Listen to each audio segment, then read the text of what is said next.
Well, good morning, everyone. Thank you for joining us this morning, and I am looking forward to the study today. Last week, we started a series on why should I believe? Reasons for our faith. We talk a lot about the Bible, we talk a lot about Jesus, but is this just something we made up? Is this just something somebody else made up? Or is this actually based on some kind of reality? And last week, we started out this series by examining this from the concept of what is faith in the Bible. And what we found was that faith is based on some kind of reason. Faith is not just some kind of wishful thinking scripturally. I mean, sometimes people seem to think of it that way today, but if you go back to the Bible, that's not what faith was. Faith was something that had some reason, some foundation for it. And so we're trying to go back and talk about, well, what is our foundation? What is our reason for belief? And we're going to be examining really big questions in these series. And today, I want to start with what is probably the central question. And I say the central question because what I'm going to do in this is start at Jesus and work outward. There's a lot of different ways you can go about these kinds of studies of Christian evidences and that kind of thing. The way I want to do it is start at Jesus. Did he exist? Who was he? And then work out from there. I think that's a great way to do it. I think that works really well. And I think it's actually a really biblical way to do it. I think that matches up a lot with what you see the early church doing. So we're going to start with this concept of, did Jesus even exist at all? Was he just some kind of myth? Now, this is one of those things where people will suggest this a lot of times. There's a lot of times where people will have this concept of, well, maybe he didn't exist. I mean, what if the whole entire thing was made up? And you might think, well, how could that be? Well, here's usually how that's described, is maybe Christianity came about from other sources. It maybe came about kind of more from other religions and stuff, and kind of came about in some other way. And then over time, you had these legends that built up, and over time, eventually it got combined into, well, there was this guy named Jesus, and he was a savior, and you can imagine it getting bigger and bigger and bigger over maybe several centuries or however long it takes for a myth to grow and grow and grow until you have this guy who's doing these miracles and raising from the dead and doing all this extraordinary stuff, and then it's written down in this Bible. So that's one possibility that we'll have to examine. Is that what happened? Another thing, so we're going to be looking at the question of, did Jesus exist? We're also going to be, in trying to examine this, looking at the concept of, well, maybe he did exist, but he wasn't at all what the Bible describes. Maybe he was just kind of like a friendly teacher or something, and then later on they added all this stuff about miracles and about him being God and all those kinds of things. You can imagine over the centuries there's a lot of people that could just add this and add that until you've got this big, huge conglomeration of this giant myth. And so the question is, how would you go about even answering this at all? How in the world would we even, we might say, well, we'll never know. That happened a long time ago. How could we know whether he existed or not? I wasn't there. Were you there? No. Well, you think about this kind of a question. This is not a new question as far as just about Jesus. This is a question you could ask about any historical character. You could ask it about Abraham Lincoln. Did Abraham Lincoln exist? Well, I wasn't there, so I don't know. I guess we'll never know. Or maybe we could know. Maybe there's a reason why they wrote him in the history books. Maybe we could examine the historical data. And so what we could do is we could go back and look at some sources up from the time there and from right around that time period and see if people said, hey, yeah, I saw Abraham Lincoln do such and such. Well, we think, well, that's a lot more recent, so that's a lot easier to do. We've even got photos, so that seems pretty easy. But what if we were asking that question about someone much more distant in the past? What if we were going to ask you about Alexander the Great? What if I came up with this theory that there was no Alexander the Great? Instead, the world was conquered by a variety of other individuals. And over time, legends grew up, and then they invented this guy named Alexander, and after a while they started calling him Great, and ta-da, there you have Alexander the Great. Maybe. How would we know? Well, what we could do is we could go back and we could look at those early sources, the sources that were right around the time when Alexander supposedly lived, and we could find out, well, was there evidence for the fact that he lived? Were there people saying, hey, I saw Alexander the Great do this, or something like that? Or, there are a lot of people who've been talking about how Alexander just conquered their territory. If we had those kinds of sources, that would seem to put a lot more weight to the concept that he did exist rather than that he was a myth. So the question is, why couldn't we do the same with Jesus? And that's exactly what I want to attempt to do today. I want to go back to the very early sources and try to find out, did Jesus actually exist? Now, the way I've done this is I've collected a variety of different ancient sources here, and I'm going to share each of these with you. I've collected a variety of ancient sources, but I've got a really rigid criteria here. So here's the criteria for how I picked these sources. One is that it's got to be someone who is widely accepted as authentic. If it was a source that people were kind of like, some people are thinking, well, maybe it's a forgery, maybe this wasn't really written by this ancient guy, then I threw it out. So that was one criteria. Another criteria is that I've tried to get them as early as possible. So we're working within 100 to 150 years after Christ's death. So try to get as close to Jesus as we can. And then finally, here's the big one. I only picked people who are non-believers. There are no Christians in this list. With the idea that, well, if it's a Christian, then maybe he's going to make up some kind of story. That's what we're saying with this. Christians kind of made up this myth. So we're going to only look at people who are on the outside, people who are not believers in Jesus, and we're going to say, what did they say about Jesus? All right, so let's work through these, and I'd really like to hear your comments as we go through this. Now, the way I want to do this is I want all of us to throw away, just temporarily, throw away all of our beliefs.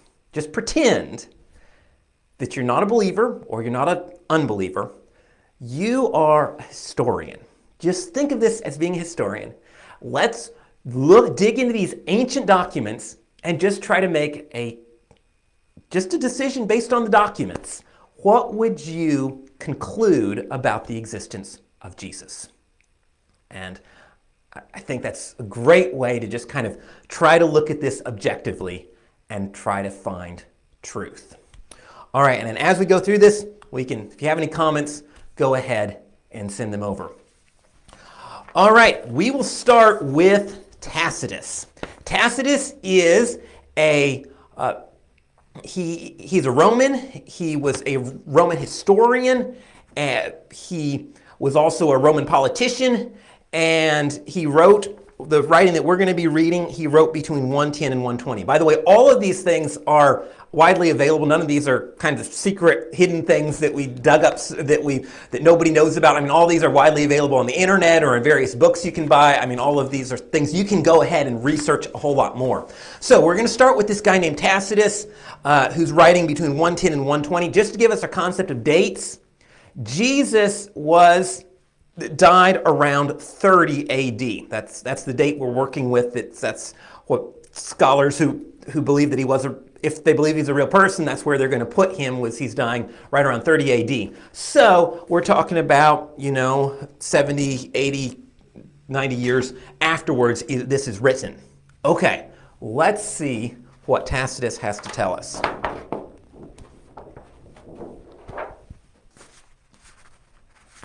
All right. Here's our writing. I'll just stick this up here so we can remember this is Tacitus. Here's what Tacitus says. Consequently, to get rid of the report, Nero, he's going to be talking here about Nero. Nero's emperor of Rome. Nero fastened the guilt and inflicted the most exquisite tortures on a class hated for their abominations, called Christians, by the populace. Now, by the way, just to clarify who this is, the context of this, we're talking about get rid of the report. This is actually the report of the fire in Rome. So we're in Rome here. He's talking about Nero, he's concerned about the fact there's a fire. There was some allegations that maybe Nero had set the fire in Rome. So he says, he fastened the guilt and inflicted the most exquisite tortures on a class hated for their abominations, called Christians by the populace. Christus, from whom, get my marker here, Christus, from whom the name had its origin, suffered the extreme penalty during the reign of Tiberius at the hands of one of our procurators, Pontius Pilate, and a most mischievous superstition, thus checked for the moment, again broke out not only in Judea, the first source of the evil, but even in Rome, where all things hideous and shameful from every part of the world find their center and become popular.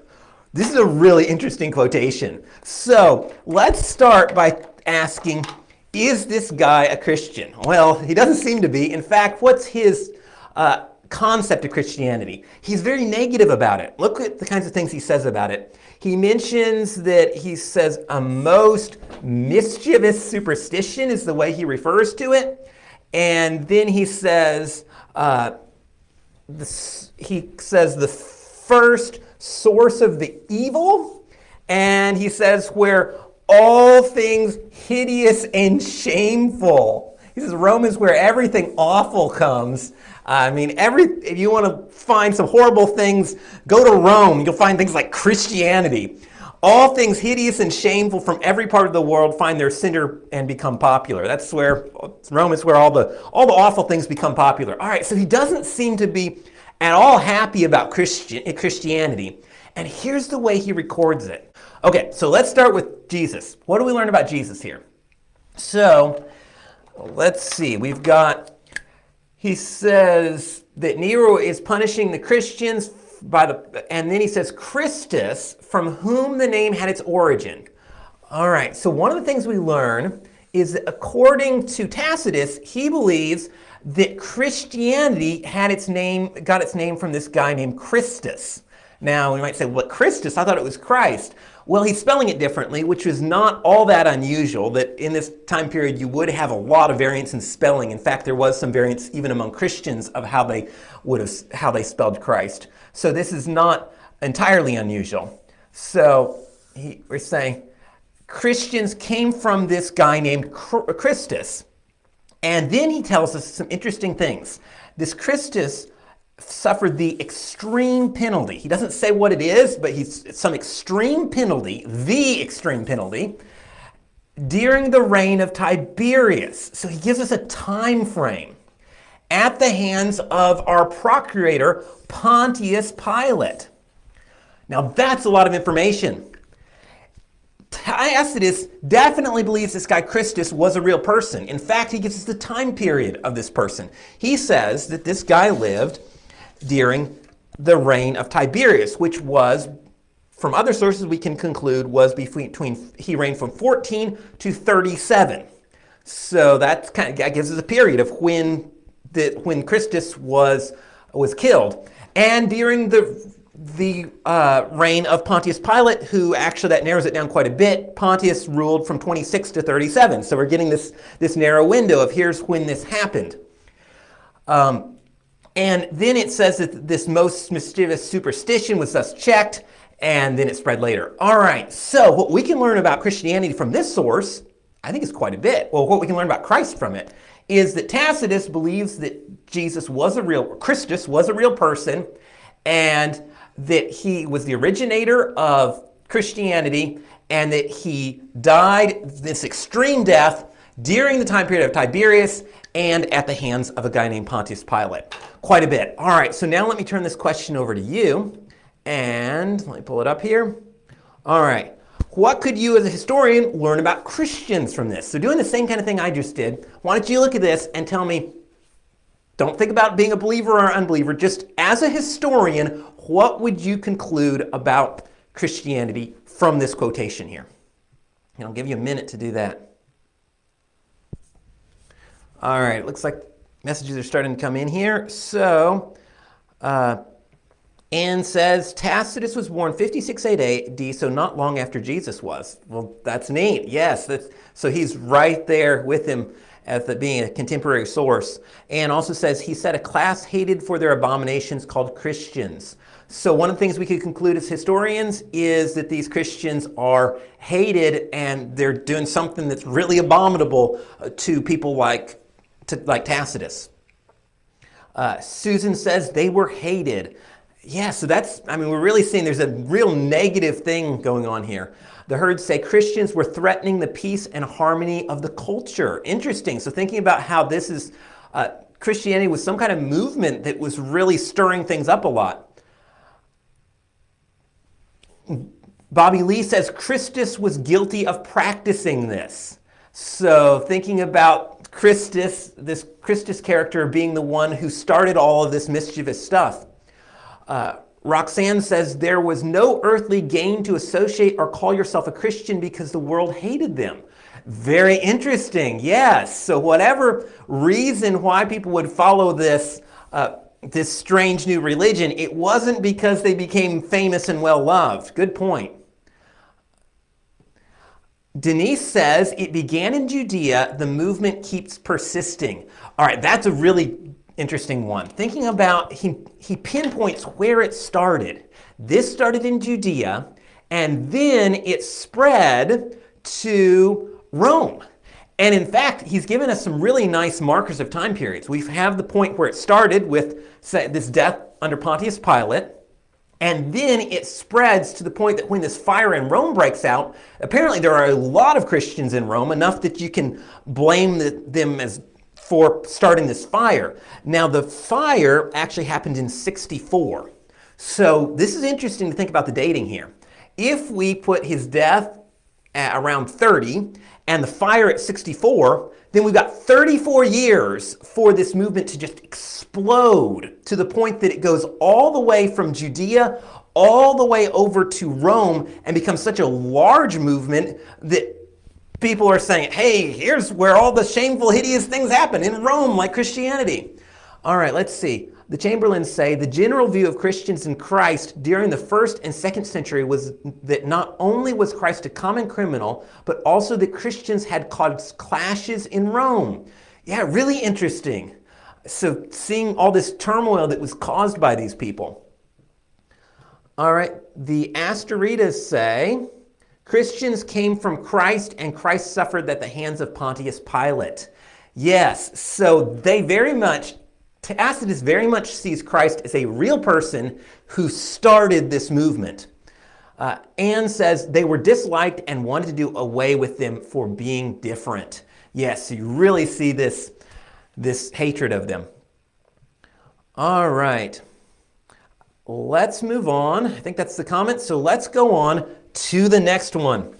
And if you have any more comments, go ahead and send them over, but let's move on to this guy named Pliny the Younger. Now, he's writing kind of around the same time, just a tiny bit earlier, between 96 and 110 is when this is dated. And Pliny the Younger is a guy who, let me check this one. He is the governor of Bithynia, which is today modern-day Turkey. So you kind of think of where he's at. And what we're going to be reading is a letter that he writes to the emperor. He's writing it to Emperor Trajan. So this is a letter that's a pretty official letter. He's a governor writing over to the emperor of the whole empire. And here's what he's going to say to him.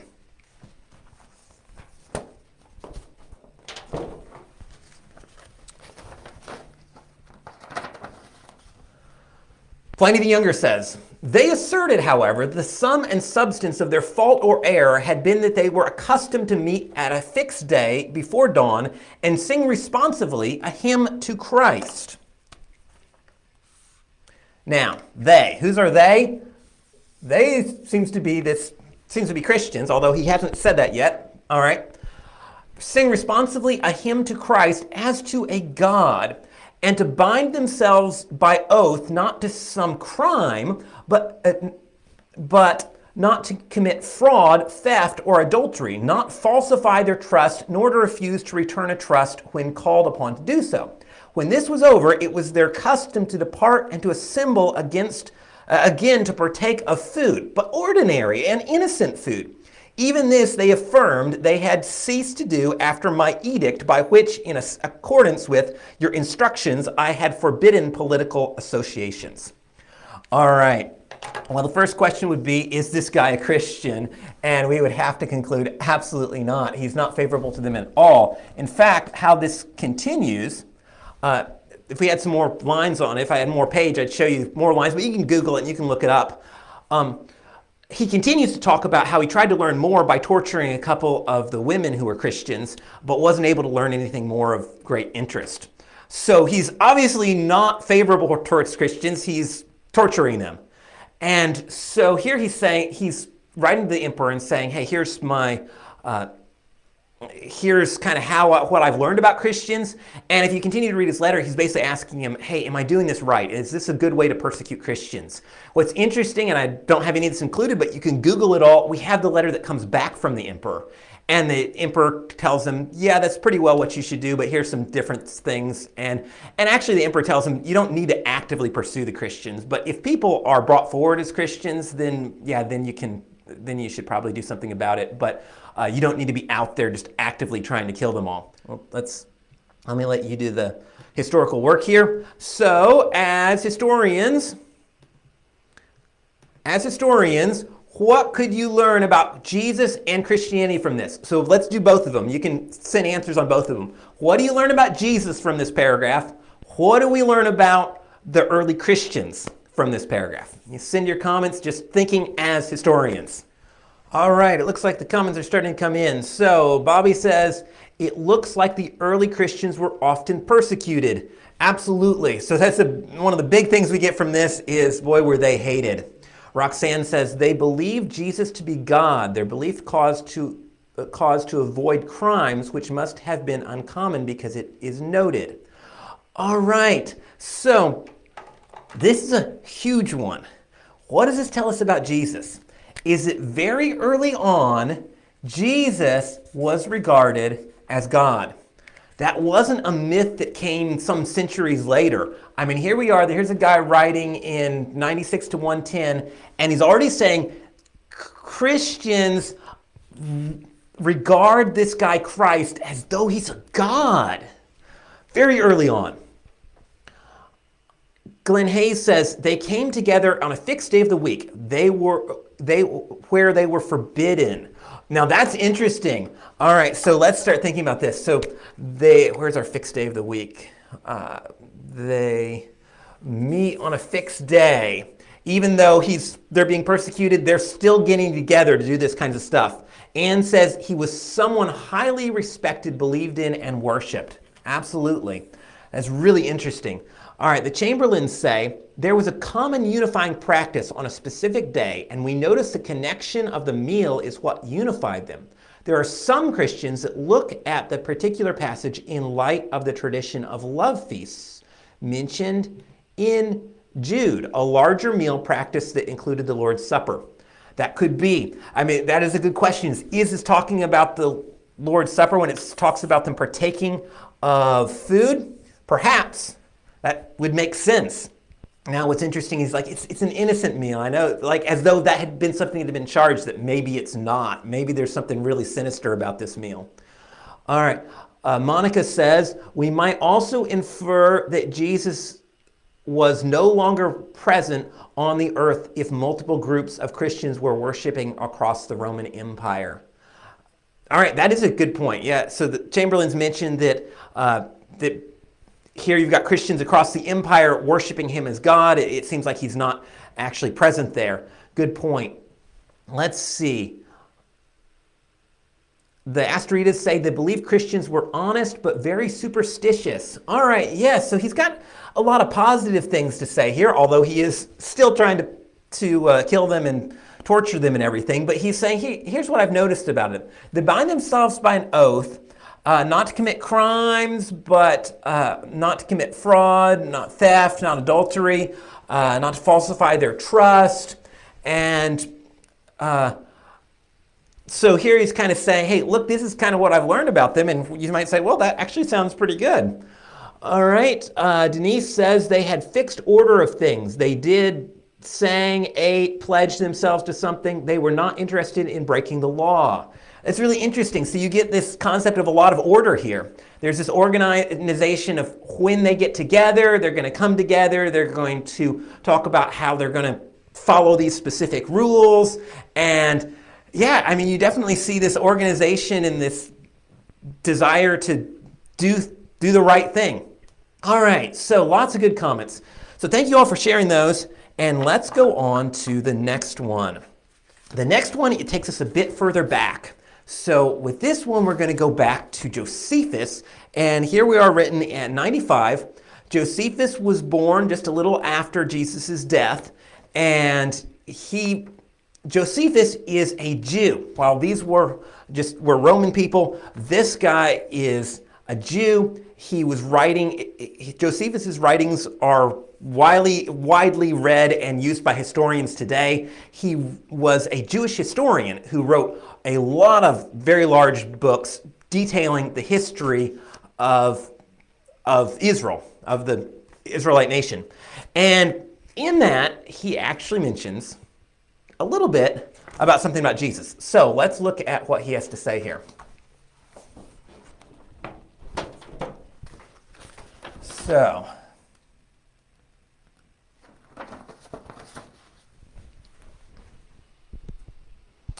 So here's what he says.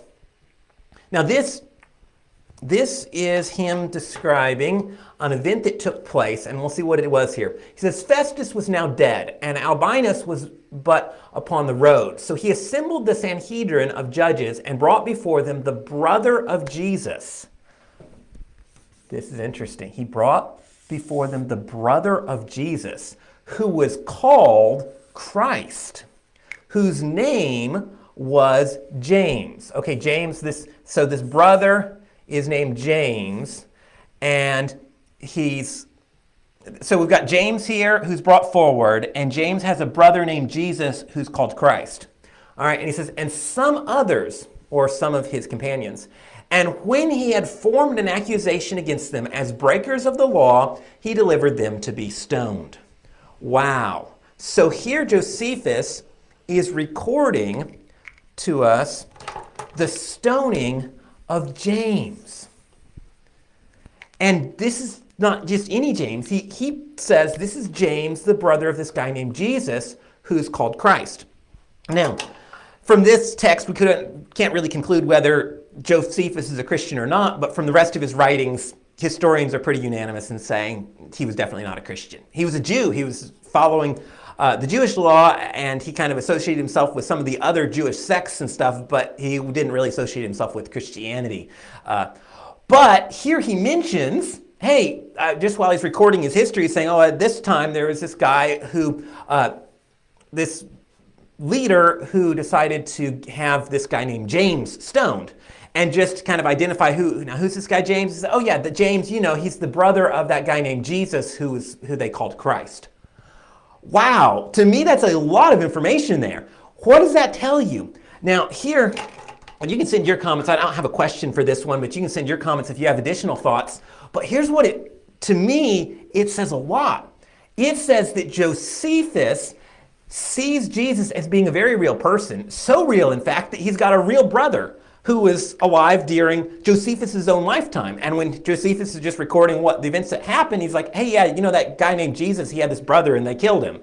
And then he also mentions, and this Jesus wasn't just any old Jesus, he was the Jesus that they called the Christ. Now, for him as a Jew, to say that he was called the Christ, that means Messiah. That means that they saw him as the prophesied Messiah coming to the nation of Israel. Now, even if Josephus doesn't agree with that because he's not a Christian, he recognizes that there was a real person who people were saying was this promised Messiah. So to me, there's a lot of information there from a guy who lived very close to the time when Jesus actually walked. Josephus lived during the time when Jesus' brother was alive and killed.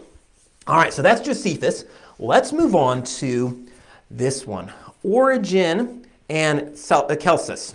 Now, this one's a little different because we're going to be looking at Origen, who wrote around 250. Now, 250 is pretty late. But we're not really interested in what Origen has to say. What we're interested in is that Origen quotes this guy named Celsus, who wrote around 175. Now, Origen was a Christian, but he was quoting a guy who wasn't a Christian. Unfortunately, we don't have much of the rest of Celsus's writings. We mostly just have his writings in quotations, like this quotation from Origen. So we're having to use Origen's words to piece back together what Celsus said, but you'll see how this works out pretty well for us. That we're able to see, hey, here's what Celsus, a non-Christian, was saying back in the year 175. Okay, let's check this out.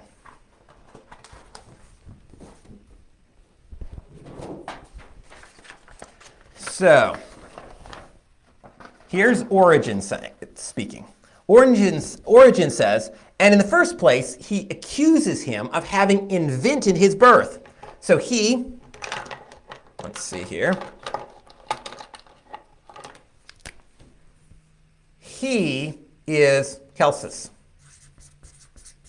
All right, so Origen says, Celsus accuses him of having invented his birth from a virgin. Interesting.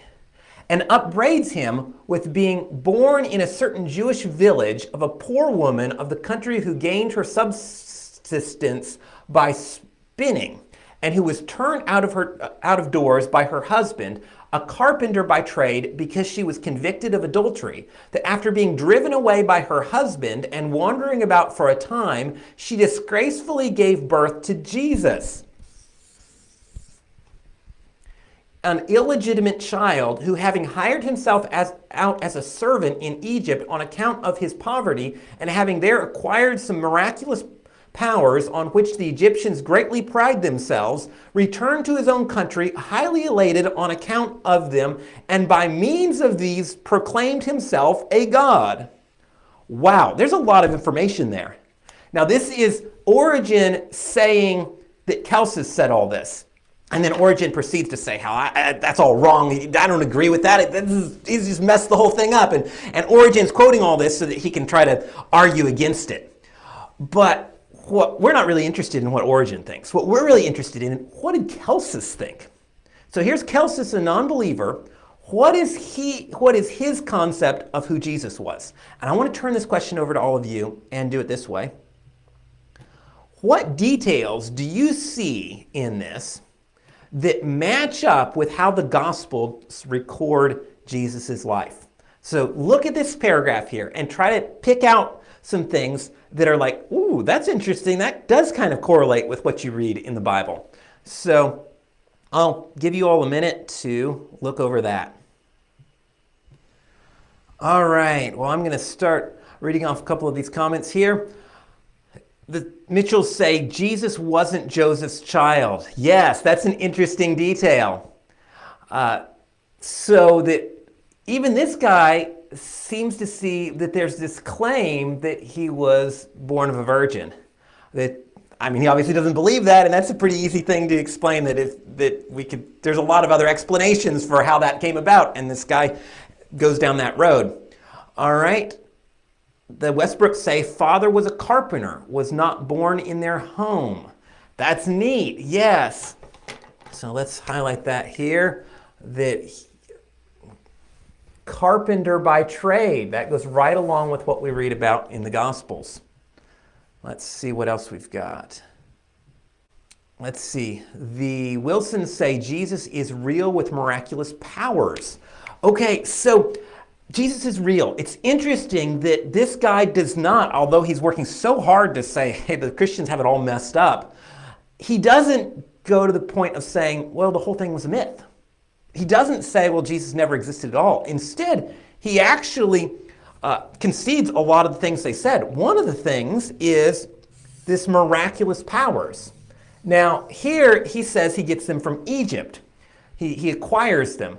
Now, what he means by that is down in Egypt, there was a lot of witchcraft and that kind of thing where they were doing these different sorcery type things. And so he went down there and learned how to pull a bunny out of a hat and then came back and did it for everybody.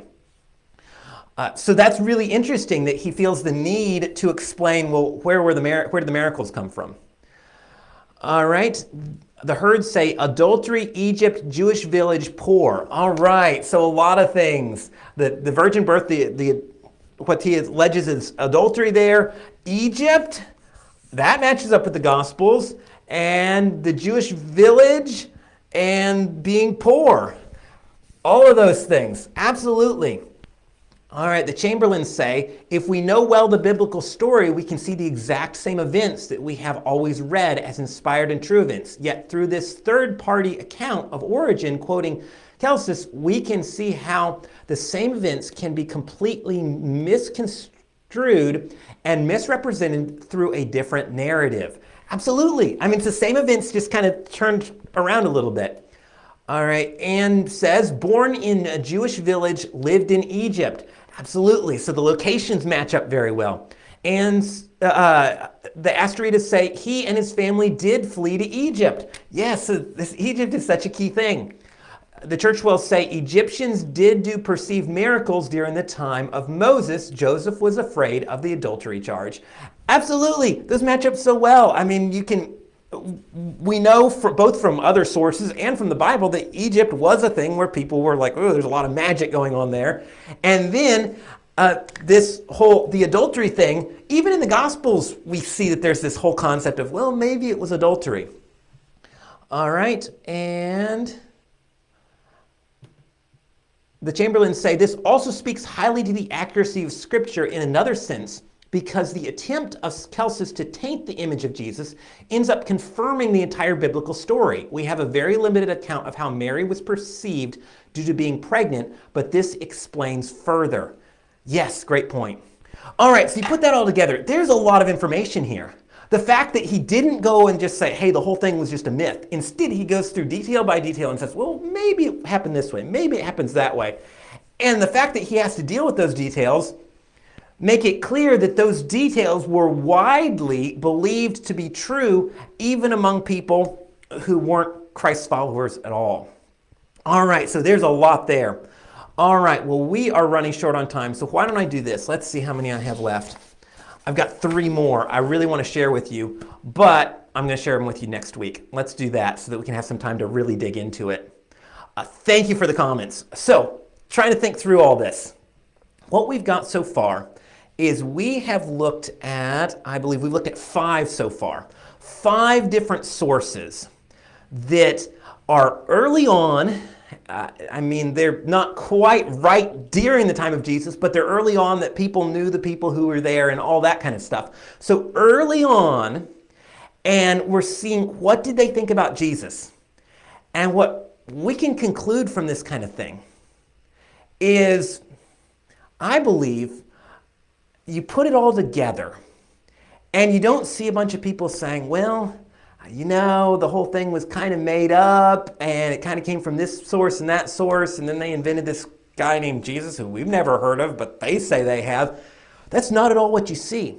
And in fact, what you see is not only that people very early to the time believed that Jesus really existed, but that you can reconstruct so much of his life even from these other sources, to his alleged birth, that he alleged to be born of a virgin, to the fact that he went to Egypt, to the fact that he lived in Judea, to the fact that he supposedly did some miracles, to the fact that he was crucified, to the fact that it was under this guy named Pontius Pilate.